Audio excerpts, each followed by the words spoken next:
Angie's sunglasses. Here we are. Who is Angie? Miss Marks is wasted. Hello. I'm Miz. This is my channel, and today I'm going to recap and review the third episode of the fourth season of The Real Housewives of Salt Lake City. A quick trigger warning before we get started. Recap and reaction is to everything that we see on screen, including the kids and religion. You've been warned. If it's on camera, we're going to talk about it. Let's get started. This episode is called All Tricks, No Trust, and the description is as follows. Palm Springs venture continues, and Meredith tries to make the best of Angie crashing her trip, but the night ends in threats, tears, and puke. We ended the last episode just as the gate of the Trixie Motel opened, and that is exactly where today's episode begins. The ladies are getting out of the Sprinter van, and the hotel is so cute. Perfectly pink.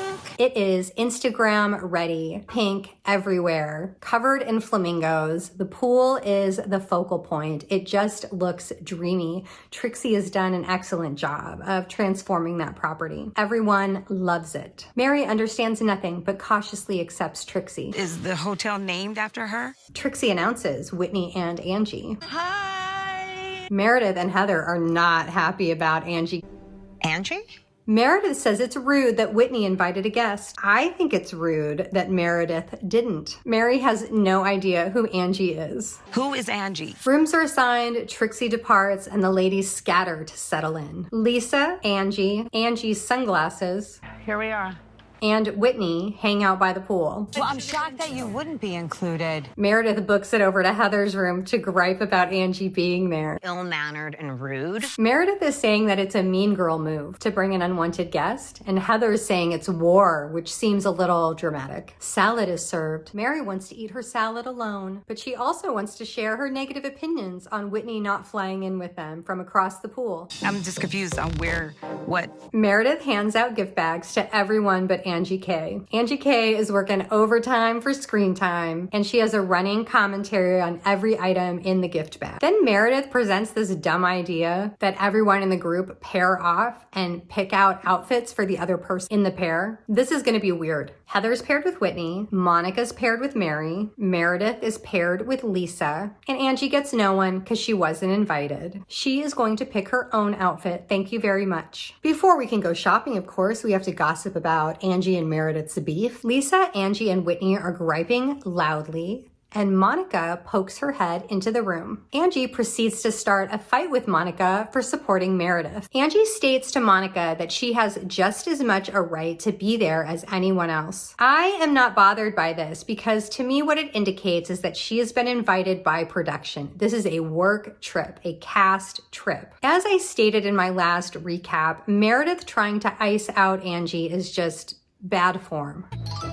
This is a very clear example. Like, a lot of the fights on Housewives are about filming Housewives, but they can't refer to it directly, and this is a textbook example of that. Just observing, watching you, Meredith, and Heather. The ladies go shopping. Lisa is still upset about losing her $60,000 ring. It's 60 G's. At the Palm Springs airport bathroom. Mary smells farts. Are they spicy farts, Mary? Meredith is like so irritated that Angie is there. Angie is shopping very loudly for herself. Lisa Barlow is loving Meredith being irritated so much. The stores that Meredith has picked out for the ladies to shop in are really strange. They're like evening wear, beach wear, thrift store, costume stores. They're just chaotic, very chaotic. Heather gets put into a puffer jacket by Whitney, and she looks like she is a dancer on In Living Color. Do you remember the Fly Girls? That's what she looks like. She has on a hat and a puffer jacket. Odd. Meredith is in a high-necked yellow dress that was picked out for her by Lisa. It's very like 1970s Halston. Really pretty. Whitney is wearing a weird sheer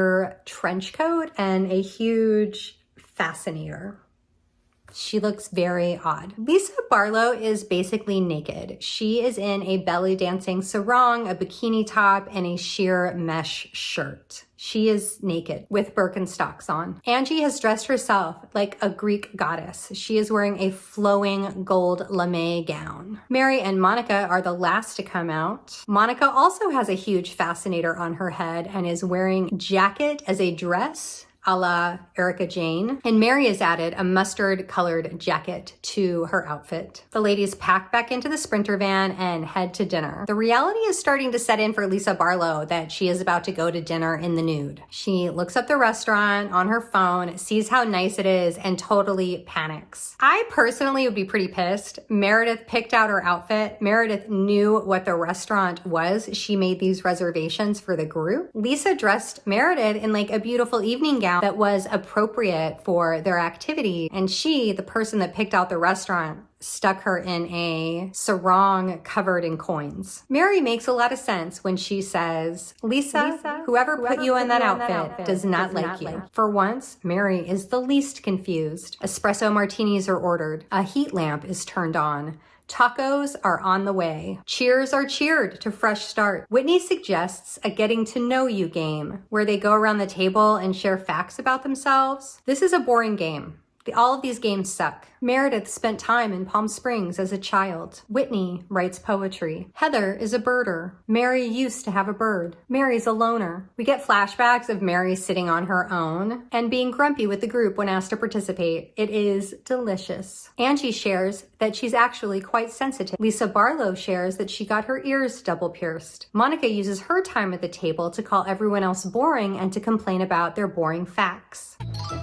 Then she uses the time in her talking head to call all of her castmates old. She then loudly shares that she was banging her brother-in-law for 18 months, and that's her special fact. I am not even kidding you. Mary congratulates Monica. Whitney's next very exciting game involves going around the table and saying a warm fuzzy and a cold prickly about the person next to you, which is something nice and something critical. You can see where this is going to go. Heather lets Angie know that she doesn't trust her right away. I don't trust you. She feels like she's a social climber. Lisa immediately calls out Heather and points out that she was firmly attached to Jen Shaw's behind. Well, you were all over Jen. Should we not trust you? She thinks Whitney has generally positive vibes, but poor communication. Mary announces that Meredith told her that she wasn't happy that Whitney brought Angie K. It's offensive. Whitney doesn't think any of this is a big deal. Monica's warm fuzzy is for Lisa Barlow's thong. Her prickly is for Lisa being upset about the $60,000 ring. I can't even believe this just happened to me. This lands like a lead balloon. To be fair, if I lost any of my jewelry, I'd be talking about it for a while. I don't think Monica's being fair. I think Monica is being insecure and is trying to control the behavior of those around her based on that insecurity. She should instead perhaps regulate her own emotions. Perhaps. Maybe. Angie announces that she's Greek and she's going to give a Greek toast and teach everyone a Greek word. The word she teaches everyone means fake. And this is her big play for screen time. And boy, does it work. She does a great job. Meredith is so riled up. It's awesome. We get a big declaration from her that they will never be friends. Then she tries to uninvite Angie from the table and tells her to leave. Stand your ground, Angie. Get that check. Heather is cracking up. Monica's trying to shush Angie. And then we get the big, you can leave, and You can leave.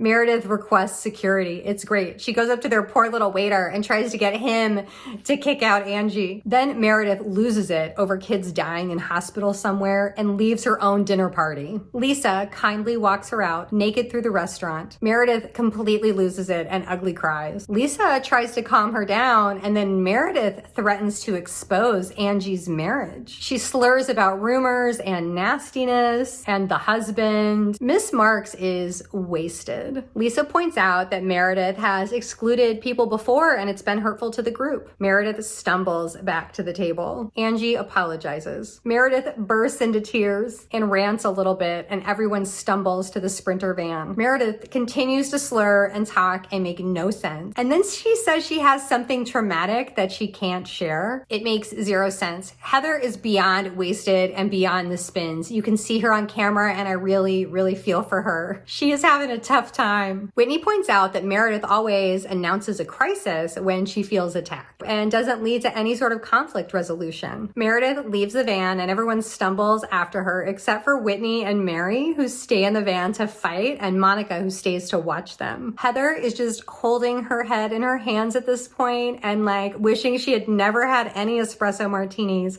while Mary and Whitney scream. Whitney called Mary a pornography, apparently, and Mary is very upset about that. Oh, she meant predator. Then Heather barfs in her shoe in the van. Did she put her shoe down to catch the barf, or was it already there? She was asking for a basket and obviously did not get one. We hear her barf like really loud, and then the door is opened by the chauffeur. The camera zooms in and we see vomit go from her mouth into the shoe on the floor as Whitney pops out. Let's move on. And that concludes the 3rd episode of the 4th season of The Real Housewives of Salt Lake City. I really appreciate your eyeballs on my channel. I update weekly with recaps, reviews, vlogs, and unboxings. Please hit the subscribe button, be kind to the like button, and leave a comment below. I hope that you have a great rest of your day. You can leave. H before beauty coat cheese.